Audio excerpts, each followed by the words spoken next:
چلیں بھائی، الحمدللہ نحمدہ ونصلی علی رسولہ الکریم. پہلے تو یہ کسی نے مجھے گفٹ دی ہے، سمجھ رہے ہیں؟ یہ میں کیوں زیارت کے لیے لایا ہوں یہ میں بعد میں بتاؤں گا.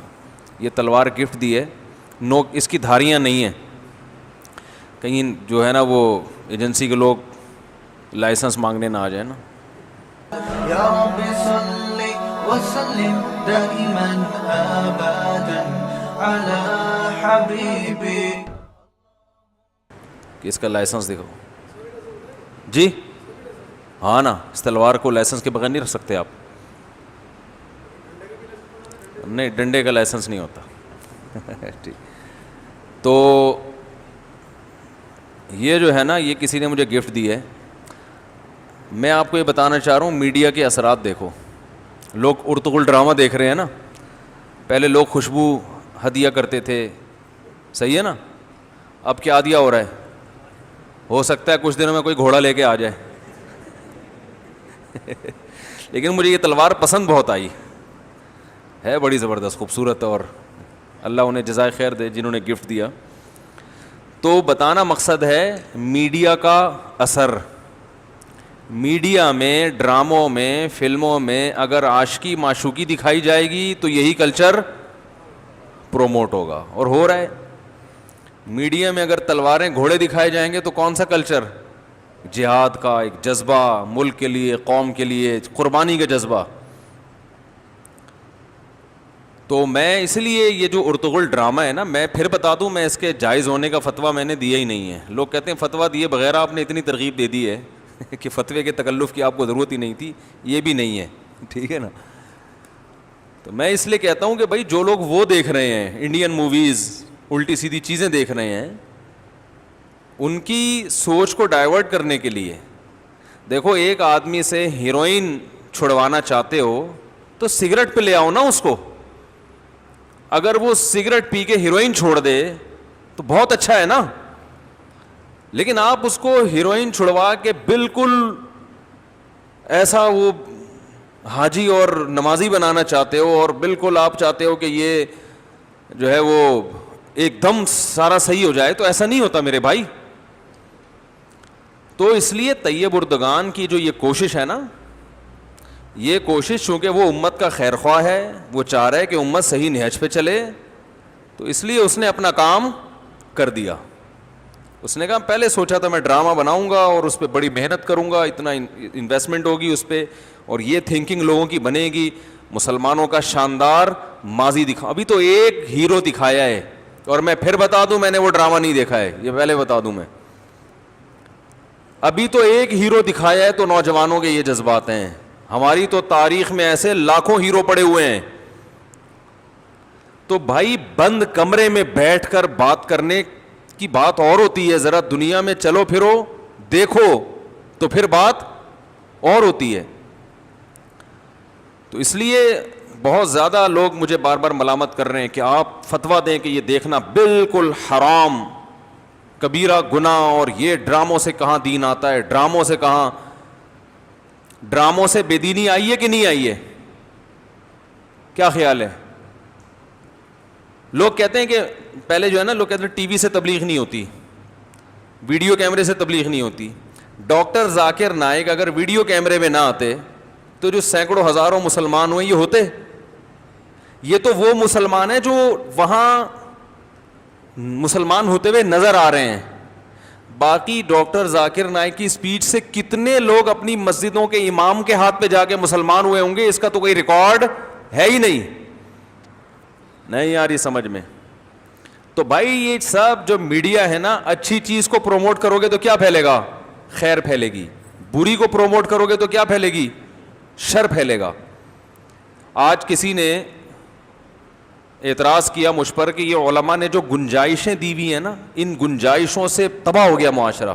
یعنی مجھے وہ کہہ رہے تھے کہ آپ فتویٰ دیں، ہر یہ حرام، یہ بھی حرام، یہ بھی حرام، اور ان گنجائشوں سے بڑا نقصان. پھر انہوں نے ایک مثال دی کہ جب سعودی عرب میں نیا نیا ٹی وی آیا تو وہاں کے مفتی اعظم نے گنجائش کا فتویٰ دیا کہ ٹی وی پر اگر اچھا پروگرام دکھایا جائے تو جائز ہے. اس کا نقصان یہ ہوا کہ عرب کلچر تباہ ہو گیا.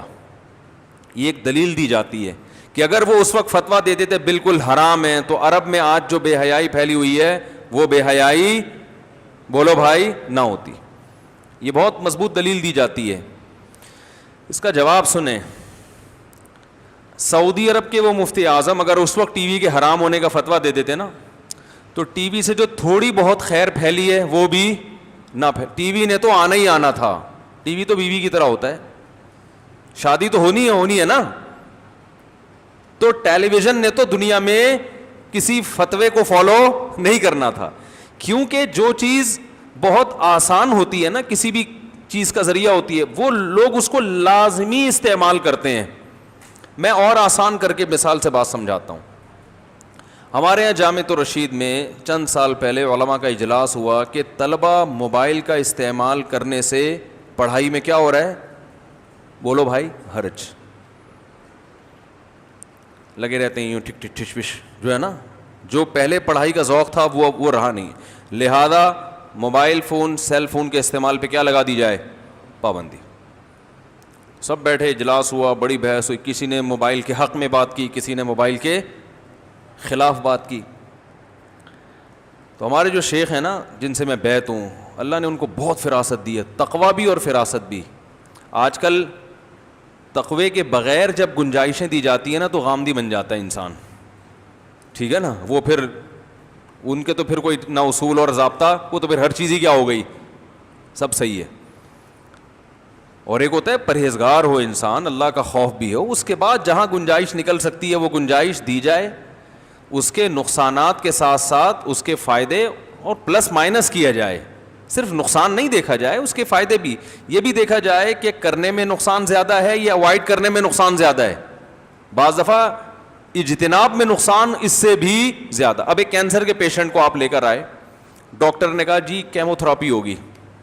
او بھائی, کیمو تھراپی کے تو بڑے نقصان ہیں کہ نہیں ہے. اچھی بلی خوبصورت خاتون کیمو تھراپی کروانے کے بعد سب سے پہلے سر کے بال کیا ہو گیا, گنجے, ہڈیوں کا ڈھانچہ بن جاتی ہیں.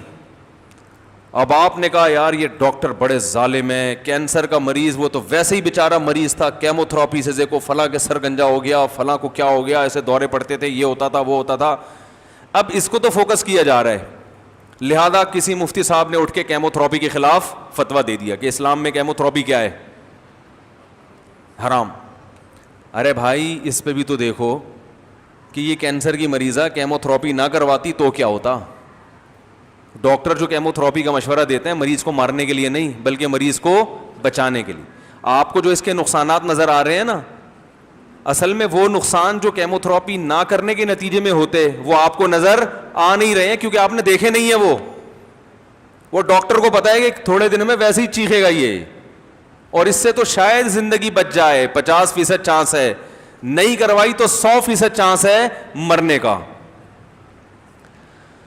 تو موبائل پر کیا ہو گیا بھائی, موبائل پر جو ہے نا بحث ہو رہی تھی کہ یہ پابندی لگائی جائے. تو ہمارے شیخ ہیں نا بہت اللہ نے فراست دی ان کو, انہوں نے سب کے تجزیہ سنا, سب کی جو مخالفت میں دلائل وہ بھی, موافقت میں دلائل وہ بھی. سننے کے بعد میرا بھی رجحان اس طرف تھا کہ پابندی لگنی چاہیے. انسان عقل مندوں میں بیٹھتا ہے نا تو تھوڑی سی کچھ عقل سیکھتا ہے وہاں سے, ٹھیک ہے. تو انہوں نے ایک بات کہی, انہوں نے کہا دیکھیں اس قانون جب بھی بنایا جائے نا سب سے پہلی چیز اس میں یہ دیکھی جاتی ہے کہ اس قانون پر عمل ہوگا بھی کہ نہیں ہوگا. ایسے نہیں کہ جو بھی بنا کے تھوپ دو. انہوں نے کہا موبائل اپنی بات دوسروں تک پہنچانے کا اتنا آسان ذریعہ ہے, اتنا مفید ذریعہ ہے کہ اس زمانے میں اس پر پابندی لگانا پریکٹیکلی ممکن ہے ہی نہیں. مانیں گے نہیں طلبہ اس کو. ایک طالب علم کا ابا پشاور میں ہے, اسے کہیں اڑتی خبر آتی ہے ابا کو اٹیک ہوا ہے, اللہ نہ کرے, ایک مثال ہے, وہ فوراً کہیں سے کوشش کرے گا میں کیا کروں.